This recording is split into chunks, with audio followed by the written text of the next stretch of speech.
भगवान ने कहा है तपस्वी से योगी अधिक है। तपस्वी तप करता है, मन चाही चीज पाएगा, भोग के फिर गिर जाएगा।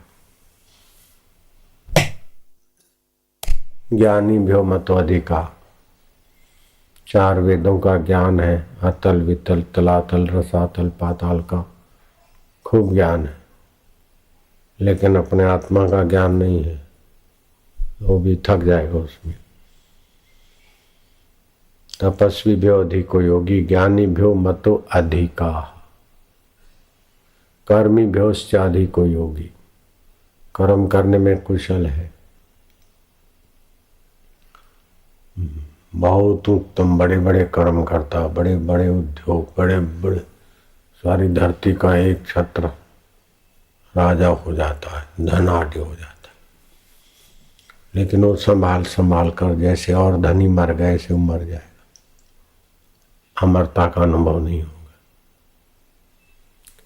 तपस्वी भ्यो अधिको योगी, ज्ञानी भ्यो मतो अधिका, कर्मी भ्योश्च अधिको योगी, योगी कर्मी से, तपस्वी से, विद्वान से अधिक है। इसलिए अर्जुन तो योगी हो जाए। युद्ध के मैदान में कह रहे, जहां हाथी चिंखाड़ रहे, घोड़े हुंकार रहे, शत्रु सेना एक दूसरे के खून की प्यासी है प्रतिशोध में, वहां श्री कृष्ण कहते तस्मात् योगी भव अर्जुन, अर्थात उस आत्मा से, शाश्वत से एकाकार हो। फिर युद्ध करेगा तो जब पाप नहीं लगेगा, विफलता नहीं आएगी। तो योगियों में भी कैसा योगी, बाहर जाकर मुझसे मंदिर में या किसी जगह पर मिले नहीं, जो मैं अभी आत्म रूप में हूं वहां मुझे मिले। योगी नाम अपि सर्वेषां मद्गतेन अंतरात्मना, श्रद्धावान भजते यो माम समय युक्तात्म मता। योगियों में भी जो अंतरात्म भाव से मुझे भजता है वो मेरे मत में उत्तम योगी है। तपस्वी से, विद्वान से, कर्मी से योगी श्रेष्ठ है, लेकिन सब योगियों से जो अंतर आत्म भाव से भजता है वो उत्तम है। योगी नाम अपि सर्वेषां मद्गतेन अंतरात्मना, श्रद्धावान भजते यो माम, श्रद्धा से जो मेरा भजन करता है, अर्थात मुझ परमेश्वर में जो शांति पाता है। श्रद्धावान भजते यो माम समय युक्ता तमोमता। भगवान कृष्ण कहते ने अर्जुन को कहा, शिव जी ने पार्वती को कहा, नास्ति ध्यानम समम तीर्थम, नास्ति ध्यानम समम यज्ञम। ध्यान के समान कोई तीर्थ नहीं, ध्यान के समान कोई यज्ञ नहीं, ध्यान के समान कोई दान स्नान नहीं। हे पार्वती, इसलिए ध्यान करना चाहिए।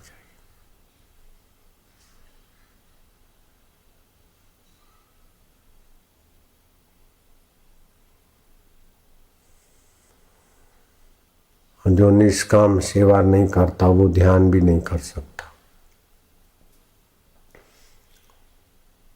जो भगवान का महत्व नहीं जानता वो धर्म का आदर भी नहीं कर सकता। जिसको अपनी जिंदगी की कदर नहीं है वो शास्त्र, गुरु और भगवान की भी कदर नहीं कर सकता। तुम्हारा जीवन बहुत कीमती है। न जाने कितनी कितनी योनियों के भटकाव के बाद मनुष्य शरीर मिला। घोड़े, गधे, कीट, पतंग, हाथी, चूहा सब दुख हो गए। मनुष्य शरीर बड़ा दुर्लभ है।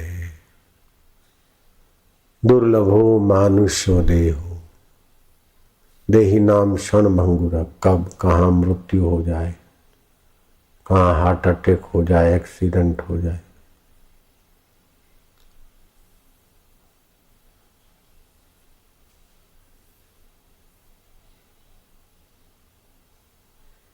कोई पता नहीं। एक तो दुर्लभ है लेकिन क्षणभंगुर है।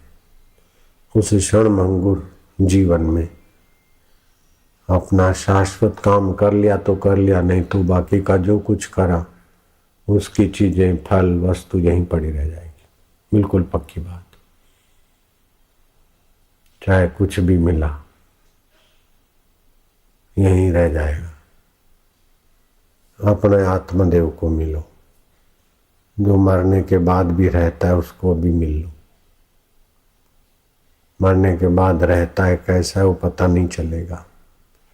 बुद्धि को विवेक को ऐसा विकसित करो कि अभी उससे मिल लो, ताकि मरने के बाद प्रकृति के प्रभाव में आकर किसी योनि में न भटकना पड़े, स्वतंत्र हो जाए, माँ के गर्भ में ना जाना पड़े। गर्भ नहीं मिले तो फिर नाली में बहना पड़ेगा, ऐसा ना हो।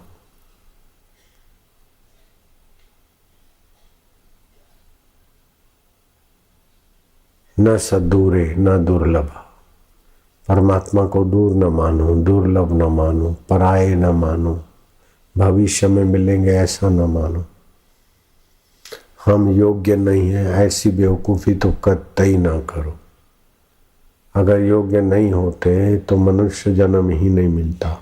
मनुष्य जन्म मिल भी गया तो श्रद्धा नहीं होती, और श्रद्धा हो गई तो फिर ब्रह्मज्ञानी गुरु के पास सत्संग में नहीं आ सकते थे अगर अयोग्यता होती, और सत्संग में आए तो फिर उनके प्रति श्रद्धा या गुरु भाव नहीं टिक सकता है। अगर गुरु के प्रति श्रद्धा भी है, ब्रह्मज्ञानी गुरु का सत्संग भी मिलता है, फिर अपने को अयोग्य मानने की भूल ना करो।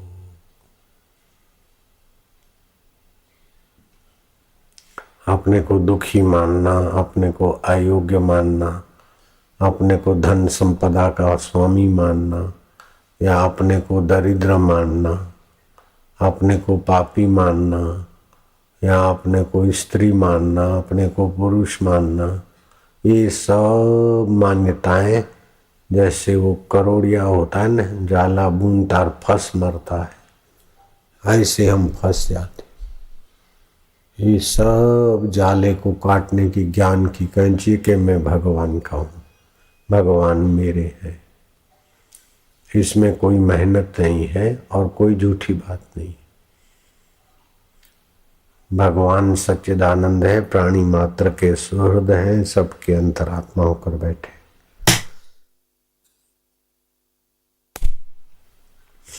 वे सत्य स्वरूप हैं। सत्य है अर्थात पहले थे, अभी हैं, बाद में रहेंगे। तो आप पहले थे, दुख के पहले थे, दुख के बाद भी रहेंगे, तो दुख के समय पे आप रहते हैं, वही सच्चिदानंद है आप। ऐसे सुख के समय भी, सुख के पहले थे, अभी हैं, बाद में रहते, वही आत्मा। एक अंतःकरण में तो आत्मा और व्याप रहे तो परमात्मा, इतना निकट है। उसमें प्रीति हो जाए, रुचि हो जाए, उसमें शांति पाने का अभ्यास हो जाए। काम करते करते थक जाते, काम नहीं करते तो काम करने की शक्ति आती। बोलते बोलते थक जाते, नहीं बोलते तो बोलने की शक्ति का संचय होता। दिन भर परिश्रम करते फिर रात को कुछ नहीं करते तो ये कहाँ से आता है? उसी सच्चिदानंद से, चैतन्य से आता विश्रांति। नींद में तो शरीर को विश्रांति मिलती है, लेकिन ऐसा ध्यान में संकल्प रहित अवस्था में, जैसे अभी मैं यहाँ बैठा तो ऊपर की बत्तियों में मैंने आँख एकाग्र कर दी, तो संकल्प विकल्प कम हुए, एक कैवल्य, आत्म कैवल्य। उसमें कुछ ये दिखे वो दिखे ऐसी इच्छा ही मत करो, और दिखना जरूरी भी नहीं। कुछ दिख गया तो अच्छा है, नहीं दिखे तो कोई जरूरत नहीं। ध्यान में लोगों को आग्रह होता है कि पहले दिखता था अभी नहीं दिखता, पहले ऐसा होता था अभी ऐसे विचार आते, मेरा ऐसा हो जाए, मेरा ऐसा हो जाए। कोई अवस्था की इच्छा रखते हैं, इच्छा न रखो अवस्था की। सारी अवस्थाएं आ के चली जाती है, फिर भी जो रहता है उसी में टिक जाओ। उसी की स्मृति का बहुत ऊंचा साधन है और सहज साधन है। और फिर बैठे न तो श्वासोश्वास की गिनती करे, विश्रांति योग। रात को सोते समय अगर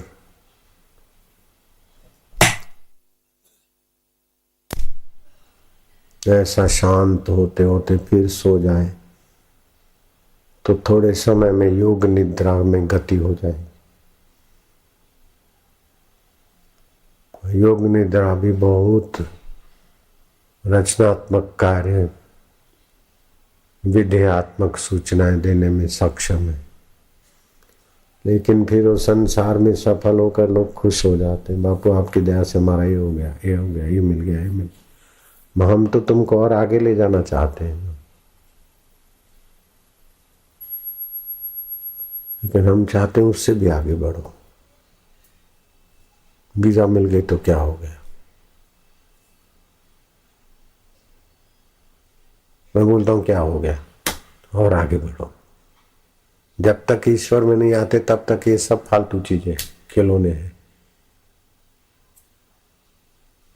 ये तो मानना पड़ता है ना उनको कि बापूजी आते हैं तो नंगे पैर मेरा सामान उठाकर जहाज में छोड़ने आते हैं, तो बापूजी ऊंचे हैं, ये तो मानना पड़ता है उनको। मत्था टेकते हैं, सराहना करते, फोटो रखते, प्रणाम करते, तो ये तो मानना पड़ता है ना बापू ऊंचे हैं। तो बापू जैसे ऊंचे उसमें तुम प्रवेश करो, ऐसा हम चाहते। बस पारस और संत में बड़ो अंतर हो जान। पारस तो लोहे को सोना करे, संत करे आप समान। तो हमको जो खजाना मिला है उसके आगे तुमको जो भी मिला है तो ठीक है। कई लोग ऐसा हो गया, मैं अच्छा ठीक है जल्दी पटा देता हूँ। कम से कम पूरे समाज में से दो व्यक्ति दे दो जिनको मैं बापू बना लूं। अब अकेला किधर किधर दौड़ूं? दो व्यक्ति खाली दे दो, मैं बापू बनाने में कसर नहीं रखूंगा। लेकिन ये ऊंचाई ऐसे कि कुछ थोड़ा बहुत मिलता है तो आदमी बस बाहर जाता है, फिर खुद ही चल पड़ते हैं। विद्यार्थी प्रिंसिपल हो जाता है तो फिर कच्चा प्रिंसिपल कॉलेज का, स्कूल का क्या हाल करेगा? कंपाउंडर एमडी का काम करने लग जाए तो क्या हाल होगा? पेशेंट की सत्यानाश हो जाएगी। आजकल धार्मिक लोग तो बहुत हैं, श्रद्धालु लोग बहुत हैं और कुछ करना पाना चाहते, लेकिन उनकी उतनी ऊंचाई तक ले जाने वाला मार्गदर्शक सदगुरु ही नहीं मिलते जल्दी। मेरे को भी नहीं मिलते थे, जब मिले तो देर ही नहीं रही, 40 दिन में मेरा काम हो गया। फिर 40 दिन में काम हो गया तो कहीं घर नहीं भाग गए, उसी में फिर लगे, उसमें और लोगों तक पहुंचाने के लिए विश्रांति पाई, साधन भजन में टिके रहे। ईश्वर को छोड़कर, ईश्वर की शांति, ईश्वर के आनंद से बढ़कर जगत में क्या रखा है? जितना हेत हराम में उतना हरि से होए, कहे कबीरवा दास का पला न पकड़े कोई। जितना इधर उधर इधर में समय और रुचि है उतना अगर परमात्मा में हो तो यूं ईश्वर साक्षात्कार हो जाए। ईश्वर प्राप्ति की भूख लगा दो, ये मिल जाए फिर क्या, ऐसा हो गया फिर क्या, तिथि शू छेवटे शू। इतने 2 वाक्य तो आप लिख सकते अपने घर में। आम थे गयो तेम थे, तिथि शू, आ मली गयो ते मली गयो, छेवटे शू, छूट से के नहीं छूटे। मिला है तो बिछड़ेगा कि नहीं बिछड़ेगा, पैदा हुआ है तो मरेगा कि नहीं मरेगा, आया है तो जाएगा कि नहीं जाएगा। मैं ऐसी बन जाऊं वैसी बन जाऊं, फिर बुढ़ी होगी कि नहीं होगी। मैं ऐसा कर लूं ऐसा करूं, फिर बूढ़े होके मरोगे कि नहीं मरोगे। हम मरोगे फिर जन्मे और दुखी होंगे, काय को? पहले आत्मा को जान लो, ईश्वर को जान लो, बस एक साधे सब साधे। मैं कई बार बोला हूँ, नए नए लोग आते तो बोलना पड़ता है कुछ। एक भक्त था, बोले गुरुजी कुछ भी करो, अब आपके सिवाय मेरी शादी हो ही नहीं सकती, आप आशीर्वाद दो, कुछ चाबी लगाओ, नहीं तो हमारी तो उम्र बढ़ गई, शादी नहीं हो रही है। गुरुजी ने बोला ले ये मंत्र आएगा देवता, लेकिन ऐसा नहीं मांगना कि शादी हो जाए। समझो शादी का मांग लिया, शादी हो गई, फिर बेटा नहीं होगा, फिर मेरा सिर खपाएगा। बेटा हो गया, उसकी शादी नहीं हुई, फिर मेरा सिर खपाएगा। और उस बेटे की शादी हो गई और गरीबी है तो सिर खपाएगा। और बेटे को बेटा नहीं हुआ तो सिर खपाएगा। तो देवता से मांगना कि मैं अपने पुत्र वधू को सोने के कलश में छाछ बिलोती देखूं, तो तेरी शादी भी हो जाएगी, बेटे की भी गारंटी हो गई, और बेटे को सोने के कलश में बहू रानी छाछ बलो तो संपत्ति भी आ जाएगी, एक में सब मिल जाएगा। हाँ बोले ऐसा गुरु होना चाहिए। मैं बोलता हूं नहीं, मैं इस बात पे भी राजी नहीं होता हूं। शादी होने के बदले बहू सोने के कलश में लस्सी बिलोए, लेकिन फिर भी वो बहू भी मर गई, सोने का कलश कहाँ है पता नहीं, और पोते पोते भी कहीं चले गए।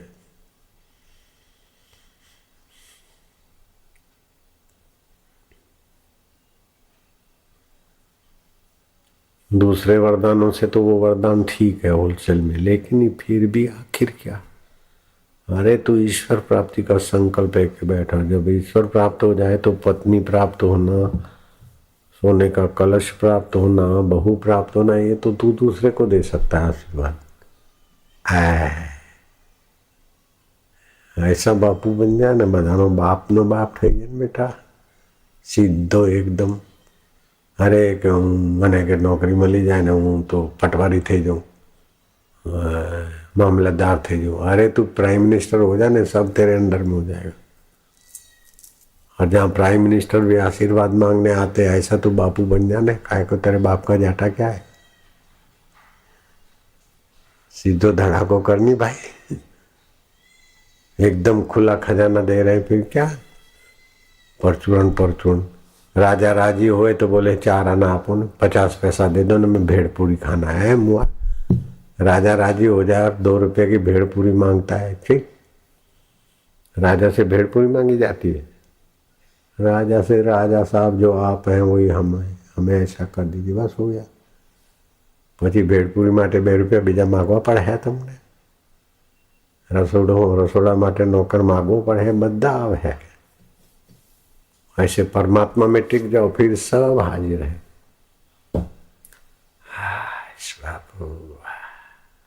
माने हमको ऐसा गुरु चाहिए। नानक वो मोए सतगुरु भावे, जो हसंदियां खेलंदियां पहनंदियां खावंदियां पहनंदियां विच करे मुगत। ऐसे गीता का ज्ञान और साक्षात्कारी महापुरुष का ऐसा है। ये छोटा छोटा छोटा गली गुजारी नहीं है, एकदम नेशनल वेशनल नहीं है, एकदम उड़ान भरी और पहुंच गए ले बदा नेशनल ने बदा गली गूंच्યું બધું પૂરું થઈ। अभी अगली बार हम सूरत आए तो पता है कैसे आए, भोपाल से खास जहाज में आ रहे थे,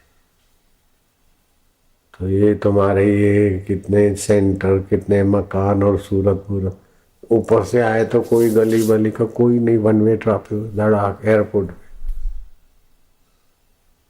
कोई पुल बुल से थोड़ी गुजरना पड़ता है, कार है तो चलो तापी का पुल पार करो, नर्मदा का भरूच का पुल पार करो, और तो सारे भरूच को भी लांगो उनको भी लांगो। अभी गए अहमदाबाद से नासिक, 350 किलोमीटर ऊपर से सीधा रेल। ऐसा उससे भी ज्यादा ये परमात्मा प्राप्ति का शॉर्ट रास्ता है। दुखी न हो, सुखी न हो। दुख सुख होता है तो सावधान रहो कि दुख सुख मन में आया, ये आया है तो जाएगा। हर्षित न हो, शोकातुर न हो, अब बीच में टिक जाओ, बस एकदम ब्रह्म परमात्मा से मिला देगा।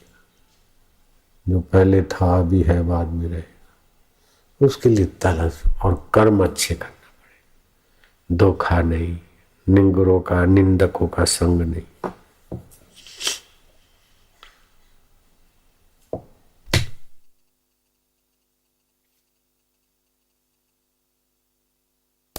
सूरदास प्रीतम दास, सूरदास प्रीतम बालक, गुरु से मंत्र मिला और दृढ़ श्रद्धा रही, प्रीतम दास संत हो गए। उन्होंने लिखा,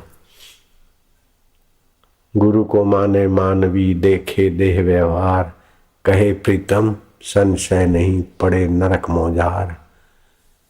गुरु को शरीरधारी व्यक्ति मानना साधक का सत्यानाश, मूर्ति को पत्थर मानना भक्त का सत्यानाश, मंत्र को अक्षर मानना जापक का दिमाग खराब। मंत्र, मूर्ति और गुरु तीन दिखते लेकिन एक ही परमात्मा का अभिव्यक्ति है।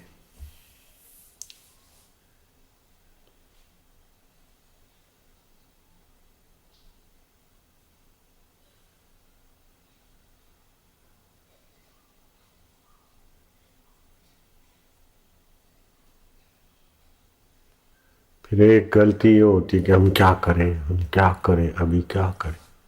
अरे कर करके तो मर रहे। परमात्मा में टिको, करना करना नहीं, शांत आत्मा में टिको। टिक गया फिर क्या करें।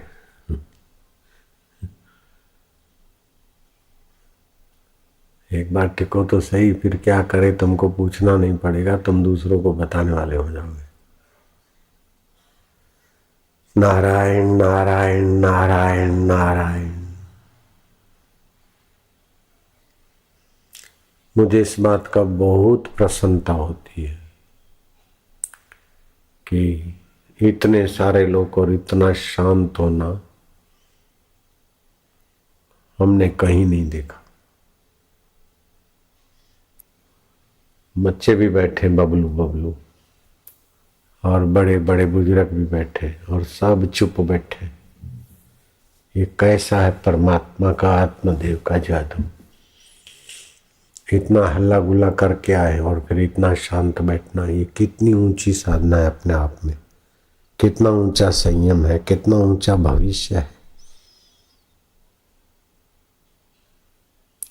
इसीलिए यहाँ संस्था में कोई ऋषि प्रसाद की सेवा करता है, कोई कुछ करता है। अरे झाड़ू लगाने वाले को भी इतना मिलता है कि सम्राटों के भाग्य में नहीं। इधर की सेवा का ऐसा महत्व है। तन से, मन से, धन से, कोई भी कैसे भी सेवा खोज लेता है, क्योंकि यहाँ तो दिन रात भगवान ही भगवान की चर्चा और मस्ती। यहाँ की सेवा भगवान की सेवा है, क्योंकि वो सारा भगवानमय वातावरण है।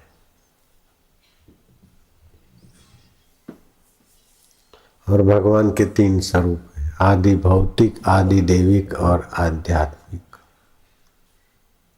ये जो दिख रहा है उसमें जो ओतप्रोत है वो आदि भौतिक स्वरूप। अंतवाहक में जो उनकी स्थिति है वो आदि दैविक है। और ये दोनों परिवर्तन के बाद भी जो रहता है वो अध्यात्म है।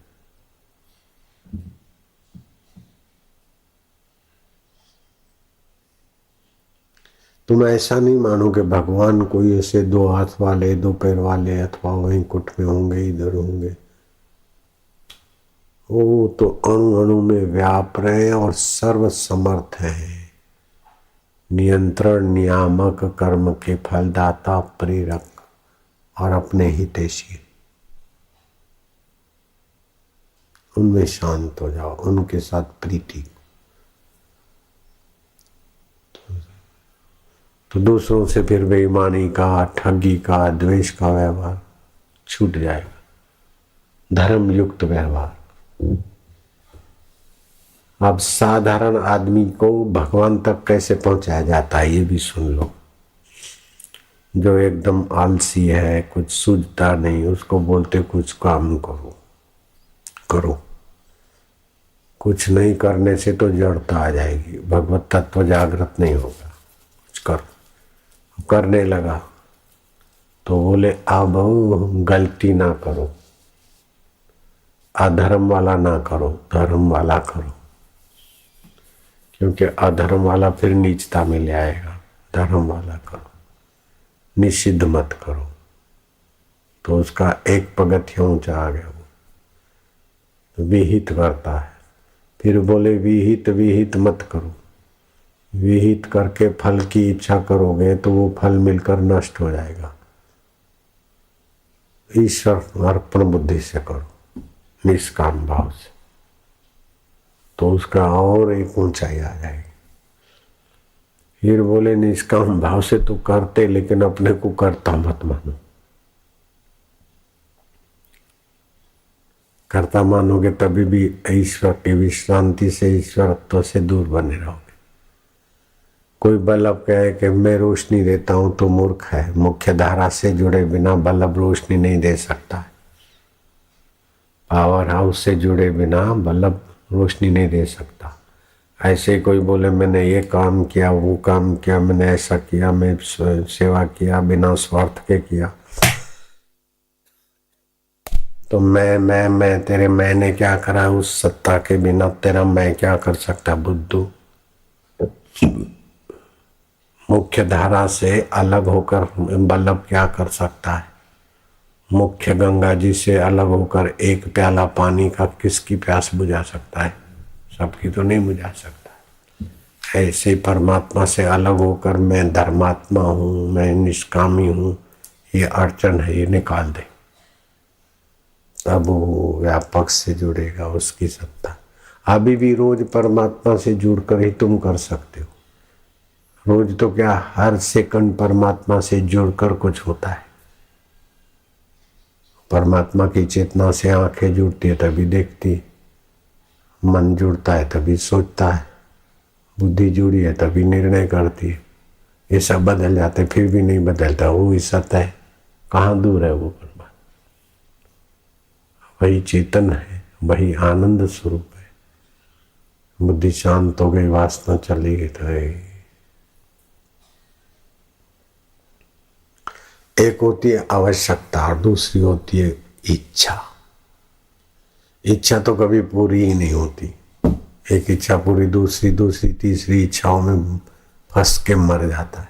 और आवश्यकता पूरी हुए बिना रहती नहीं। आवश्यकता है भोजन की, आराम से पूरी हो जाएगी। कपड़ा ढकने की पूरी हो जाएगी।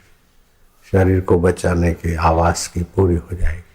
लेकिन इच्छा हो गई कि ऐसा फ्लैट हो, ऐसा भोजन हो, ऐसे कपड़े हो, ऐसी पत्नी हो, ऐसा फर्नीचर हो, ये इच्छा में खप जाते।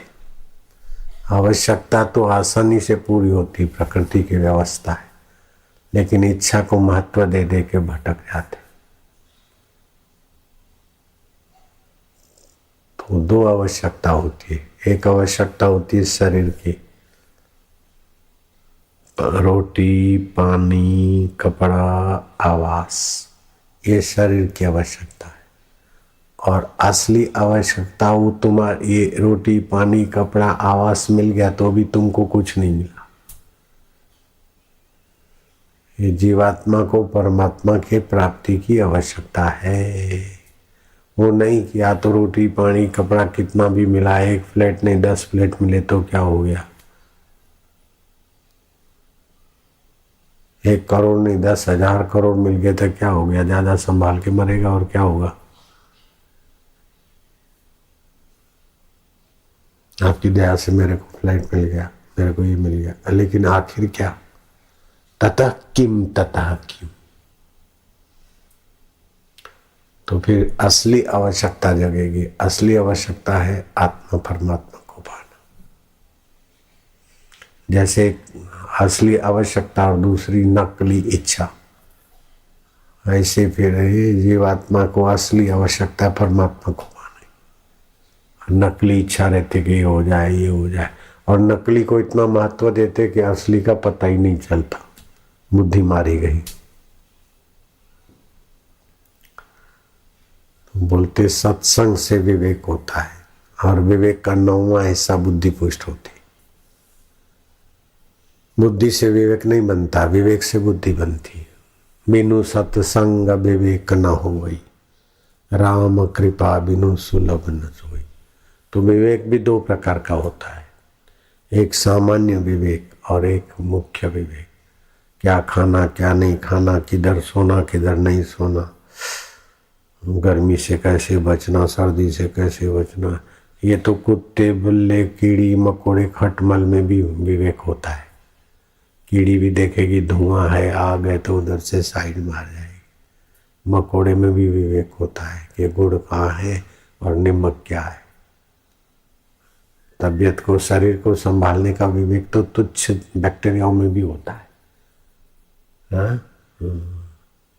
कीड़े मकोड़ों में भी होता है, कीड़ियों में भी होता है कि अब ठंडी हवा आ रही है तो ये बरसात पड़ेगी, हमारे बच्चों को यहाँ बिल में डूब मरेंगे, तो बच्चों को निकाल के कीड़ी सुरक्षित जगह पे रख देती। ये है नश्वर को संभालने का विवेक।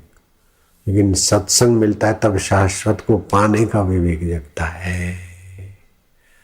इसलिए जो सत्संग में आते हैं, दूसरे को लाते हैं, या सत्संग जिनको मिलता है वे बहुत भाग्यशाली माने जाते। सत्संग से जो ज्ञान बढ़ता है, जो पुण्य होता है, जो विवेक होता है, वो बड़ी बड़ी तपस्याओं से, बड़े बड़े धन से, बड़े बड़े सर्टिफिकेट और विद्याओं से नहीं होता। सत्संग से कितना, अभी थोड़ी देर में कितना मिल गया।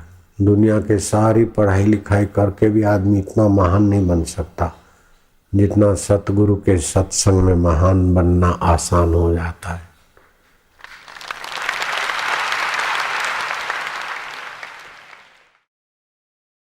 पाँच साल का ध्रुव बोले माँ मेरे को सौतेली माँ ने थप्पड़ मार दिया है। बोले बेटा क्या करे, अपनी तपस्या कम है इसीलिए दुख भोगना पड़े। तो माँ तपस्या कैसे होती? बोले गुरु मंत्र देते, फिर एकांत में ध्यान करते, एकाग्रमन होता है तो तपस्या होती। तो बोले माँ फिर मैं एकाग्रमन करूँ ध्यान? बोले नहीं बेटे सो जा, तो भी 5 साल का है। 5 साल का ध्रुव, 5 साल के ध्रुव को माँ हाथ घुमाती, सो जा बेटा। लेकिन ध्रुव सोचता कि गुरु मंत्र देते, फिर जप करते, एकाग्र होते, तपस्या होती है, भगवान मिलते कैसे मिले। माँ तो हाथ घुमाते घुमाते सुलाते सुलाते खुद सो गई, और ध्रुव तो धीरे से नीचे उतरा खाट से। पहले खाट होती थी, अभी पलंग में, और भगा जंगल की तरफ गुरु को खोजने। और नारद जी मिले और ध्रुव को मंत्र दिया, ओम नमो भगवते वासुदेवाय, और प्राणायाम सिखाया। तो ध्रुव प्राणायाम करते, श्वास रोकते तो मनोबल बढ़ गया। फिर श्वास बाहर रोकते तो शरीर की शुद्धि हो गई।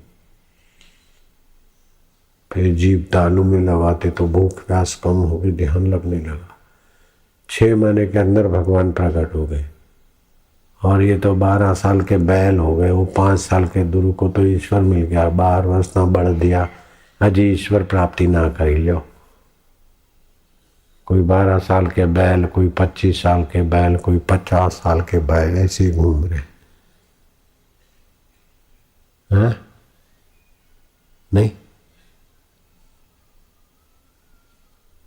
आशु बुरी भैंसनी जेम हजी ईश्वर प्राप्ति विना फरो छो, बुरी भैंसनी जेम।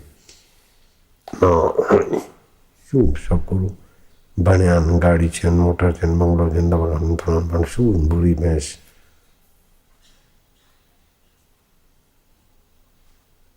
5 साल के ध्रुव को परमात्मा की प्राप्ति हो गई। 8 साल के रामी रामदास को हनुमान जी के दर्शन हो गए।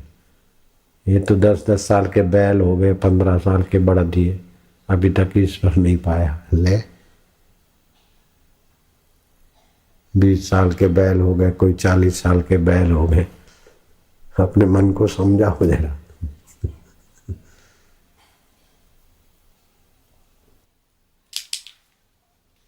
नारद जी की ये रीत होती थी, किसी को प्यार से पुचकार से, किसी को मैना मार के अथवा तामसी होते तो भिड़वा के भी भगवान के रास्ते लगा देते थे। नारद जी का पॉलिसी बहुत ऊंची थी।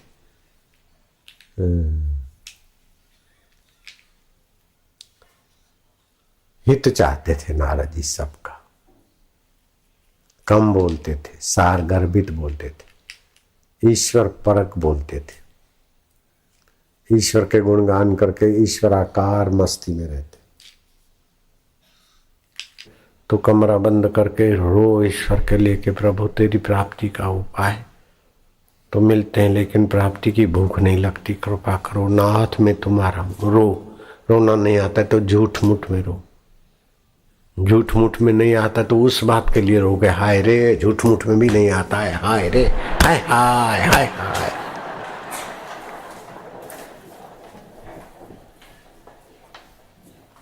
एक बहुत ऊंच कोटि के संत थे, उन्होंने कहा भगवान के लिए जरा आंसू बहाओ। बोले महाराज आंसू आते ही नहीं, लोभी को तो पैसे के लिए रोता है, कामिनी के लिए, हमको भगवान के लिए रोना नहीं आता। बोले चलो कोई बात नहीं, बैठो, रोना नहीं आता इसी बात पर रो। तो बोले महाराज जो भी नहीं आता। बोले चलो झूठ मूठ में रोते, तो झूठ मूठ में रोना चालू किया। तो किसी भक्त का हृदय झूठ मूठ का रोना क्या, वो तो सच्चा रोया। तो एक भी भक्त सच्चा है तो संक्रामक ऊर्जा फैल गई। झूठ मूठ में रोए लेकिन झूठ मूठ नहीं रहा, सभी सच में भगवान के लिए रोए। और बाद में उनसे पूछो कैसा मजा आया, बोले बहुत मजा आया। तो कोई मर जाए और वो रोए, फिर तुम जाके पूछो मजा आया तो क्या बोलेगा, डंडा दिखाएगा। लेकिन भगवान के लिए रोते और फिर पूछे कैसा, अरे कि आज सत्संग में बहुत मजा आया।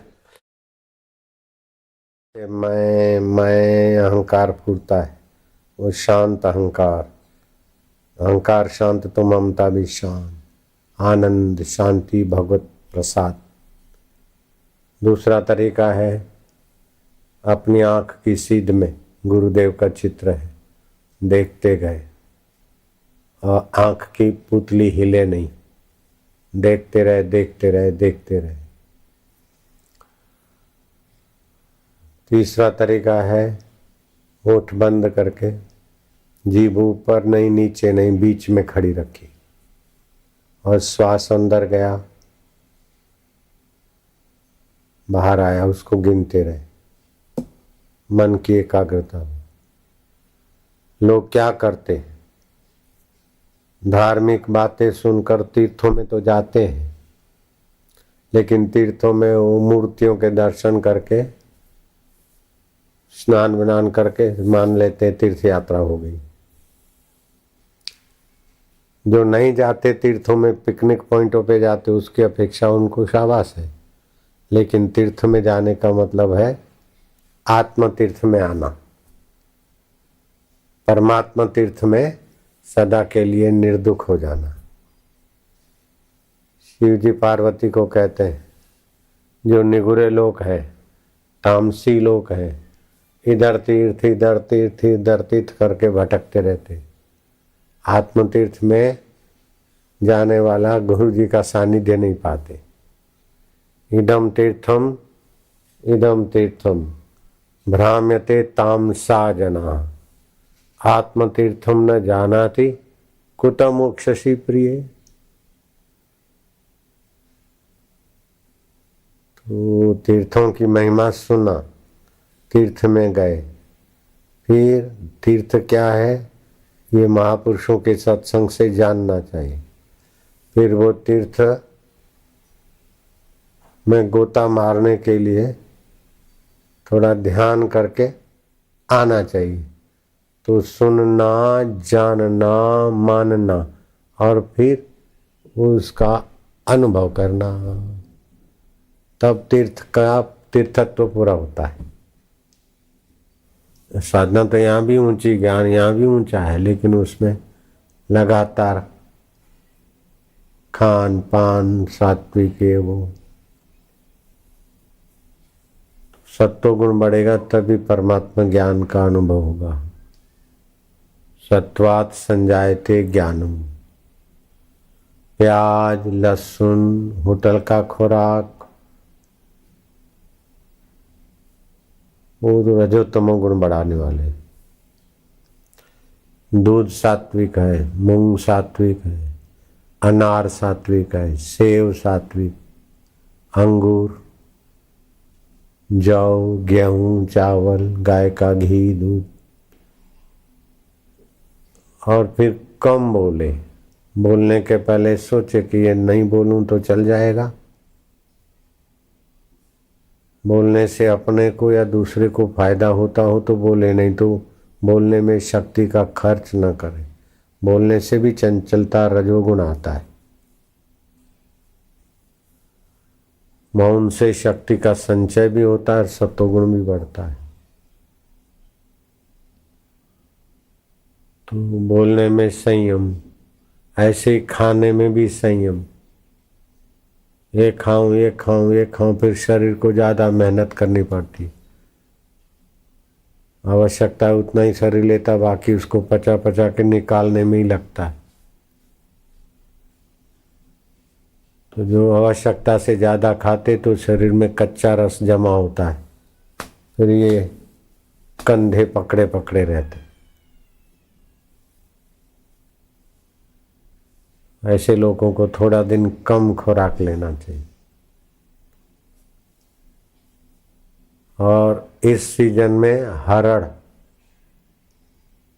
का पाउडर और शहद मिला के चाटना चाहिए, ले लेना चाहिए। 2 ग्राम हरड़, ये 2 ग्राम शहद। ये सीजन वो है। नहीं तो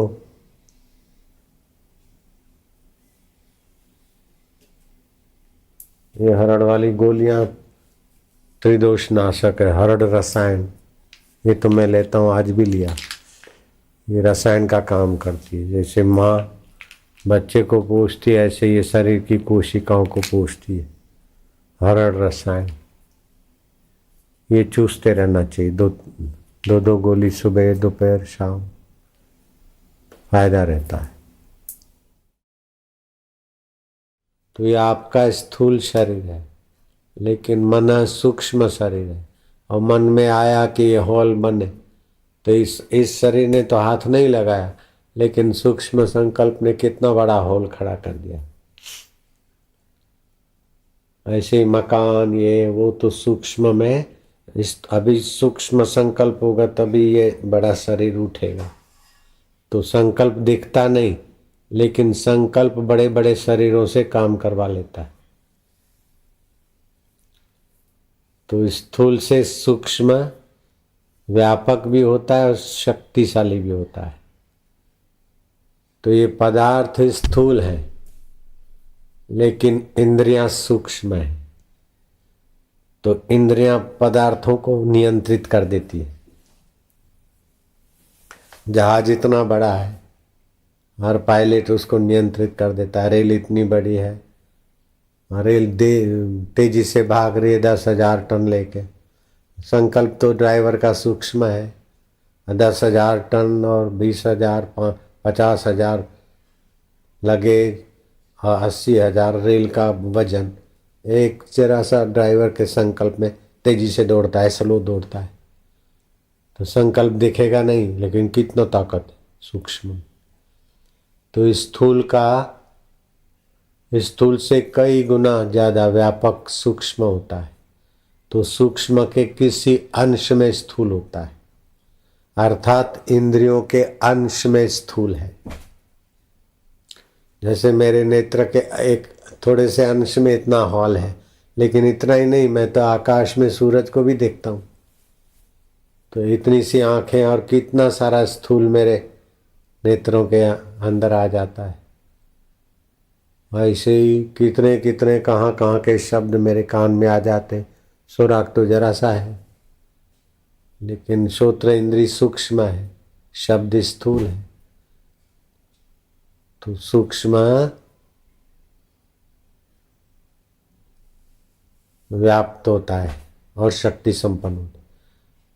तो स्थूल वस्तु से सूक्ष्म इंद्रियां ज्यादा पावर प्रभावशाली, लेकिन सूक्ष्म इंद्रियां 5 है, देखना, सूंघना, चखना, छूना और सुनना। इन 5 ज्ञान इंद्रियों को उससे भी सूक्ष्म मन है तो उनको चलाता है।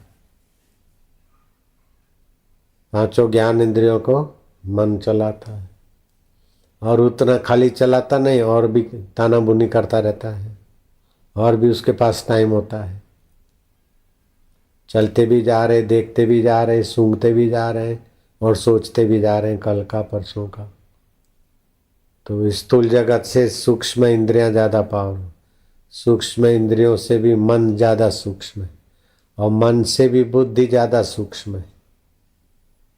बुद्धि के थोड़े से हिस्से में मन के फुरने रहते, और फुरना रहित हो गई बुद्धि और फुरने वाली अवस्था हो गया मन। तो बुद्धि ने निर्णय कर लिया मेरे को जाना है, तो मन फिर काम में लगा और इंद्रियां फिर इधर पहुंची, गाड़ी फिर आई। तो गाड़ी पैरों के अधीन आई, हाथों के अधीन आई, रेल जहाज, हाथ और पैर इंद्रियों के अधीन हुए, और इंद्रियां मन के अधीन हुए, और मन बुद्धि के अधीन हुआ कि मेरे को हरिद्वार जाना है, अमेरिका जाना है, फलानी जगह जाना है, वाशी में प्रोग्राम करना है। तो बुद्धि ने निर्णय दिया कि भाई दे दो बेचारों को। तो फिर कितने पैर दौड़े वाशी के तरफ, कितने हाथों ने तालियां बजाई, बुद्धि का ही निर्णय था मेरे। कितने हाथ, कितने पैर, कितनी कारें, कितनी लोकल ट्रेनें, कितने जहाज एक बुद्धि के निर्णय के से दौड़ाए। ये एक मेरा नहीं, सभी का, ये व्यक्तिगत नहीं है। तो जितना जितना सूक्ष्म उतना उतना विभू, और उतना उतना वो समर्थ। जितना सूक्ष्म उतना परमात्मा के निकट, और जितना स्थूल उतना परमात्मा से दूर।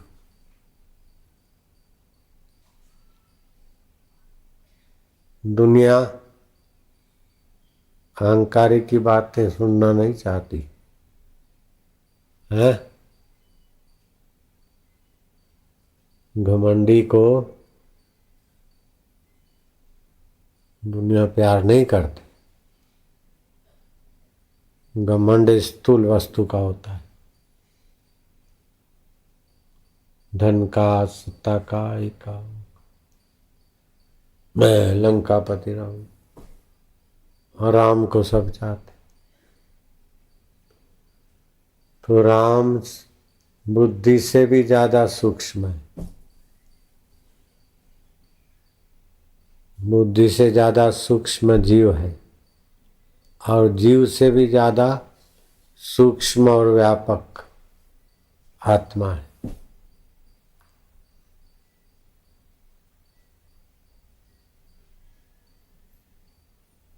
तो जितना आत्मा में शांत होगा उतना बुद्धि, मन सब श्रेष्ठ होंगे, और उतना ही आत्मा के आकर्षण से। कल सवाल था ना कि बापू तुम इतने प्यारे क्यों हो लगते हो, हैं? इतने अच्छे क्यों लगते हो? तो आज उत्तर मिल गया ना। कल का सवाल था आप इतने अच्छे क्यों लगते हो? तो राम जी मन बुद्धि से परे आत्मा में रहते, कृष्ण भी तो प्यारे लगते, हम भी आत्मा में हैं इसलिए। ठीक है, हो गया संतोष? ओम नारायण नारायण नारायण। बोलते हैं धोबी का कुत्ता न घर का न घाट का। इसलिए एक बार गुरु दीक्षा मिल गई, पूरा गुरु मिल गया, फिर इधर उधर नहीं भटकना चाहिए। सुपात्र मिला तो कुपात्र को दान दिया न दिया, सुशिष्य मिला तो कुशिष्य को ज्ञान दिया न दिया। सूरज उदय हुआ तो और दिया किया न किया। कहे कवि गंग सुन शाह अकबर, पूर्ण गुरु मिला तो और को नमस्कार किया न किया।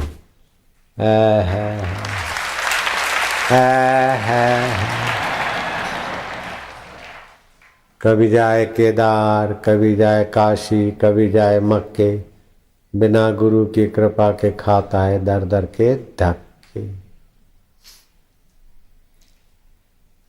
जिन्होंने ब्रह्मज्ञानी गुरु से दीक्षा लिया उसको तीर्थों में भटकने की जरूरत नहीं पड़ती, उनको बाहर के देवी देवताओं को रिझाने की जरूरत नहीं पड़ती। सभी देवी देवताओं को रिझा ले फिर भी साधना अधूरी है, और एक बार गुरु को रिझा लिया सब देवी देवता अपने आप रिझे हुए मिलते। एक साधे सब साधे।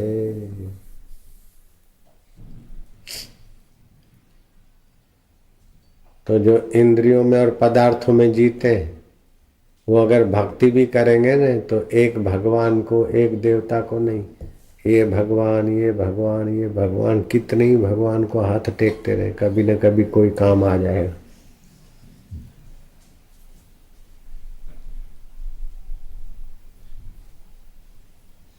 बहुत भगवान,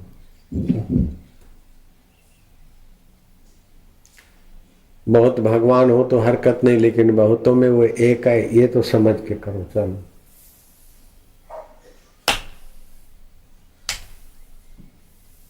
पढ़ो भगवान के एकता का ओम। बहुत ऊंचा ज्ञान है ये। भगवान का क्या नाम है पढ़ो। कम गणपते नमः। परमात्मा का एक नाम है बहुशिरा। यहाँ जितने सिर हैं वे सब उसी के हैं। जो अपना अपना मानता है वह त्रिशिरा खरदूषण में चला जाएगा। वो खरदूषण, खरदूषण, ये सिर को अपना सिर मानते। अपना क्या है? चैतन्य के सिवाय अपना सिर कैसे टिक सकता है? अपना जो सिर मानता है वो खरदूषण है। बहुशिरा भगवान है, बहुत सिर वाले भगवान ही है। बहुतों सिरों में और बहुतों आंखों से देखने वाले भगवान ही है। भगवान का एक नाम है बहुशिरा, बहुत सिर वाला। इतने तो किसी के भी सिर नहीं, रावण के तो खाली 10 ही थे। अरे सिर क्या थे? वो 10 प्रकार की इंद्रियों, 10 अहंकार, 10 गुना अहंकार दिखाए। तो सोने की लंका स्थूल थी, उसको लेके अपने को बड़ा बनाना। और राम जी अपने चैतन्य को लेकर विश्रांति पाए। हाँ, भगवान बहुशिरा है, बहुतों सिरों में भगवान की चेतना है, भगवान है। हाँ जी, ये हजार हजार सिर सब उसके हैं। रखे तो वह, काटे तो वह, उसका विश्वास रखो, बहुशिरा है वह। भगवान बहुशिरा है। रखते तो वो, काटे तो वो, खेल खिलाए तो वो, माँ बन के डोरा दिखाए तो वो, गुरु बन के प्यार बरसाए तो वो, मित्र बनकर बातचीत करे तो वो। तो मित्र गुरु इनसे मिलो, लेकिन सुमरण उसका रखो तो भक्ति मजबूत हो जाएगी, व्यापक हो जाएगी।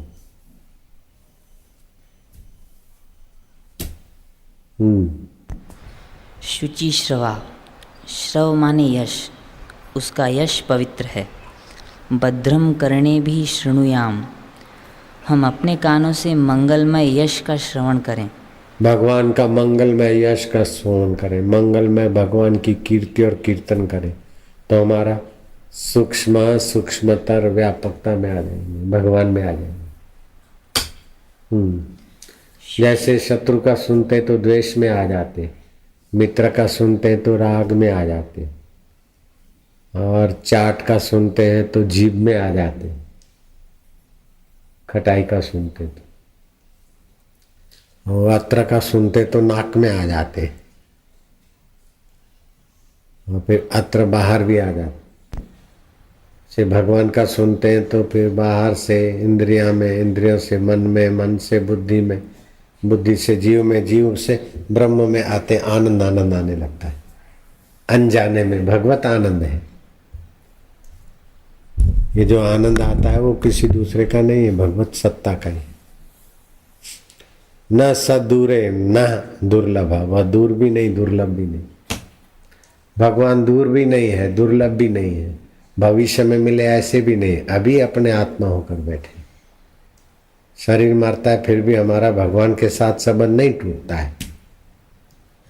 अपने ये शरीर नहीं है, शरीर होते तो मरते समय शरीर को लेके मारे। शरीर तो है ही नहीं अपने, लेकिन स्थूल चिंतन से शरीर को मैं मानते, वस्तु को मेरा मानते। जय विजय अहंता और ममता। तो जय विजय को मारने के लिए भगवान अवतार लेते हैं, अहंकार और ममता को मारने के लिए भगवान अवतार लेते हैं। तो निमित्त अवतार तो पहलाज के लिए लिया, और नित्य अवतार तो संतों के द्वारा मंत्र रूप में सभी के हृदय में रहते रहते हैं। ये भगवान का नित्य अवतार है दीक्षा। संतों का आना, दीक्षा देना, ये नित्य अवतार अवतरण होता है भगवत भाव का। प्रहलाद को मारने के लिए प्रकट हुए तो नैमित्तिक अवतार, वो तो कभी कभी होता है, उसमें तो बहुत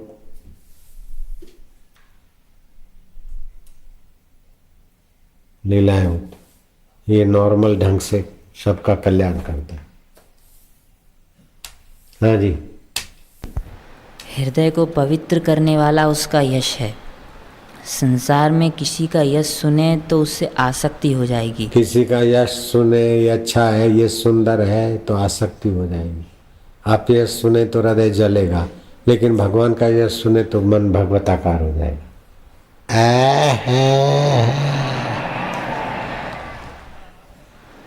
तो भगवान में रहकर है भी बोलते तो मजा आता है। मीनिंग कुछ भी नहीं, लेकिन सारी मीनिंगों की गहराई में जाके बोलते तो अच्छा लगता है।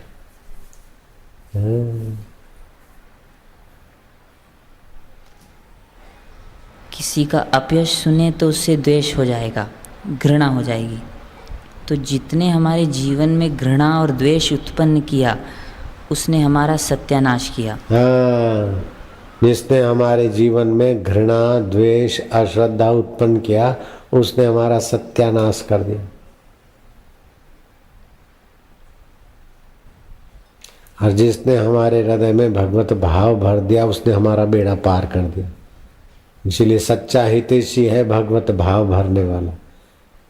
ईर्ष्या, घृणा, काम, विकार, दोस्त दोस्त को विकार भरते हैं, और कोई दोस्त एक दूसरे के प्रति घृणा भरते, कोई चटोरापन भरते।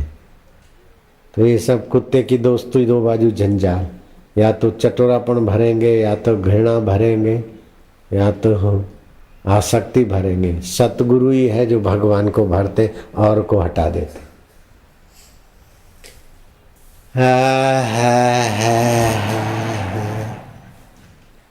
हाँ जी।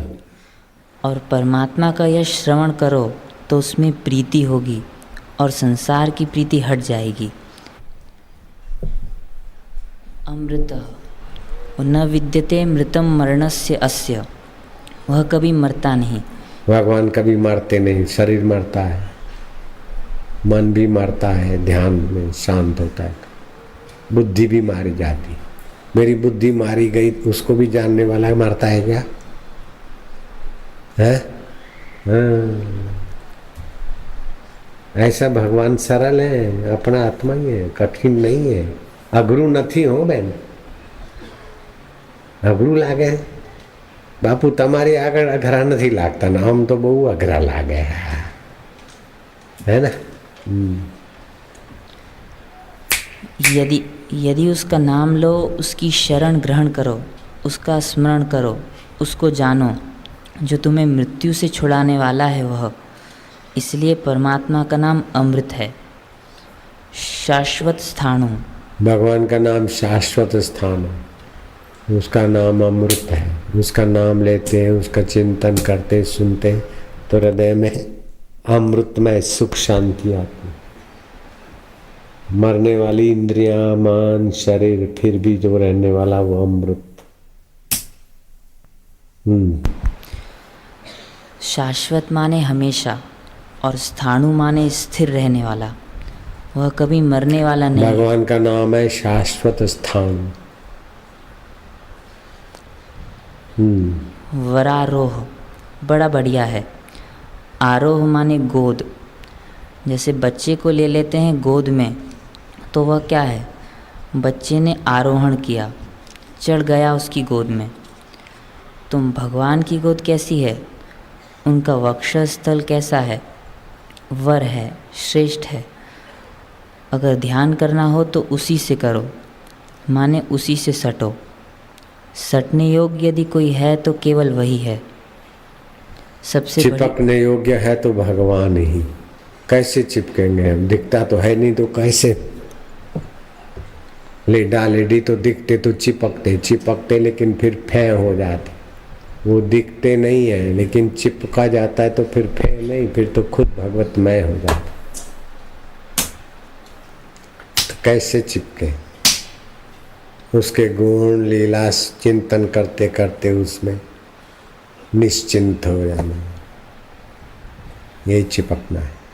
जैसे तरंग उछल कूद छोड़ दे तो पानी से चिपक गई, ऐसे ही अंता ममता छोड़ दे तो भगवान में ही विश्रांति है। पाने योग्य तो भगवान है, बाकी तो धोखा है। सैलरी पाया धोखा पा रहे, प्रमोशन पाया तो धोखा पाया। कुछ भी नहीं मिलता जीवन के अंत में, देखो तो धोखे के सिवाय कुछ भी नहीं।